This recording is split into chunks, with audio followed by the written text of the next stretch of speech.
নমস্কার বন্ধুরা, আজকে আমরা জানব ঐশ্বর্য রায় বচ্চনের জীবন কাহিনী। ঐশ্বর্য রায় বচ্চন ভারতীয় চলচ্চিত্র জগতের এক উজ্জ্বল নক্ষত্র।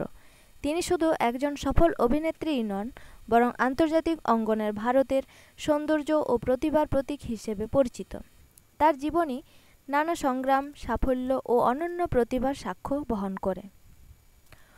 ঐশ্বর্য রায় 1973 সালের 1 নভেম্বর কর্ণাটকের ম্যাঙ্গালোরে জন্মগ্রহণ করেন। তার বাবা কৃষ্ণরাজ রায় ছিলেন মেরিন ইঞ্জিনিয়ার এবং মা বৃন্দা রায় ছিলেন গৃহিণী। পরিবারে তিনি ছিলেন অত্যন্ত স্নেহের সন্তান। শৈশবেই নাচ, সঙ্গীত এবং পড়াশোনার প্রতি তার আগ্রহ লক্ষ্য করা যায়। ঐশ্বর্য প্রথমে মুম্বইয়ের আর্য বিদ্যালয় থেকে পড়াশোনা শুরু করেন এবং পরে রাহেজা কলেজে স্থাপত্যবিদ্যা নিয়ে পড়াশোনা করেন। তবে পড়াশোনার পাশাপাশি মডেলিং ও অভিনয়ের প্রতি তার আকর্ষণ বাড়তে থাকে। ছোটবেলা থেকেই তিনি ছিলেন অত্যন্ত সুন্দরী ও প্রতিভাবান। 1991 সালে তিনি ফ্যাশন জগতে পা রাখেন। পার্কার পেন, কোকা-কোলা, পেপসি সহ একাধিক বিজ্ঞাপনে অভিনয় করে তিনি নজর কাড়েন। তার সৌন্দর্য, মাধুর্য এবং ব্যক্তিত্ব তাকে দ্রুত জনপ্রিয় করে তোলে।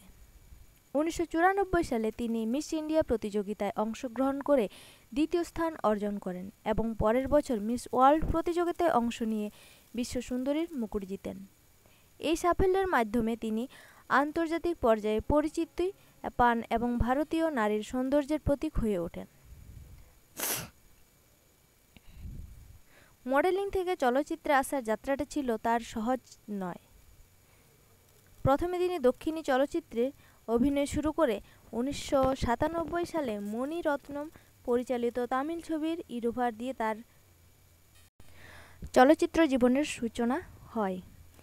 একই বছরে হিন্দি ছবি ওর প্যার হো গয়া মুক্তি পায়, যেখানে তার বিপরীতে ছিলেন ববি দেওল।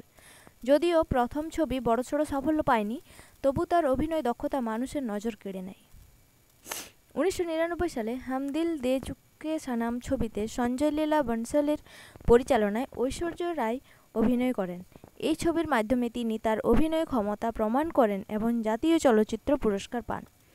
সালমান খানের সঙ্গে তার জুটি ও ব্যক্তিগত সম্পর্ক তখন শিরোনাম হয়েছিল।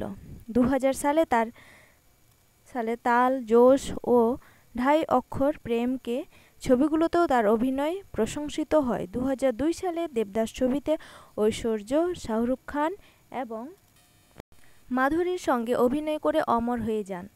পার্বতী চরিত্রে তার অভিনয় আজও দর্শকের মনে অম্লান। এরপর একে একে ধুম 2, গুরু, যোদ্ধা, আকবর, রোবট, রাবণ প্রভৃতি ছবিতে তিনি তার বহুমুখী প্রতিভা প্রদর্শন করেন। ঐশ্বর্য রায় বলিউডের বাইরে আন্তর্জাতিক চলচ্চিত্রেও অভিনয় করেছেন।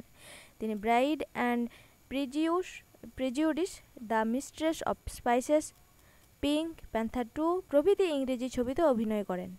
এইসব ছবির মাধ্যমে তিনি শুধু বলিউডেই নয়, বরং হলিউডের দর্শকদের কাছেও পরিচিত পান। ঐশ্বর্যর ব্যক্তিগত জীবনও সমান আলোচিত। সালমান খানের সঙ্গে তার সম্পর্ক ছিল দীর্ঘদিন মিডিয়ার শিরোনামে, তবে সম্পর্ক ভেঙে যাওয়ার পর 2007 সালে তিনি অভিষেক বচ্চনের সঙ্গে বিবাহ বন্ধনে আবদ্ধ হন। 2011 সালে তাদের কন্যা আরাধ্যা জন্মগ্রহণ করে। ঐশ্বর্য একজন নিবেদিত মা হিসেবে পরিচিত। পরিবার এবং কেরিয়ার দুই দিকেই তিনি সমান দক্ষতা প্রমাণ করেছেন। ঐশ্বর্য রায় বচ্চন তার অভিনয় জীবনে অসংখ্য পুরস্কার অর্জন করেছেন। তিনি 2 বার ফিল্মফেয়ার পুরস্কার জিতেছেন এবং আরও বহুবার মনোনীত হয়েছেন। 2009 সালে ভারত সরকার তাকে পদ্মশ্রী সম্মান প্রদান করেন। এছাড়া ফরাসি সরকার তাকে অড্রি ডেস আর্টস এট ডেস লেটারেস খেতাব প্রদান করেছেন। অভিনয় জীবনের পাশাপাশি ঐশ্বর্য সমাজ সেবামূলক কাজেও নিজেকে যুক্ত রেখেছেন। তিনি ইউনাইটেড নেশনস এর সংস্থার শুভেচ্ছা দূত হিসেবে কাজ করেছেন। নারীর ক্ষমতায়ন, স্বাস্থ্য ও শিক্ষা ক্ষেত্রে তিনি সক্রিয়ভাবে কাজ করেন।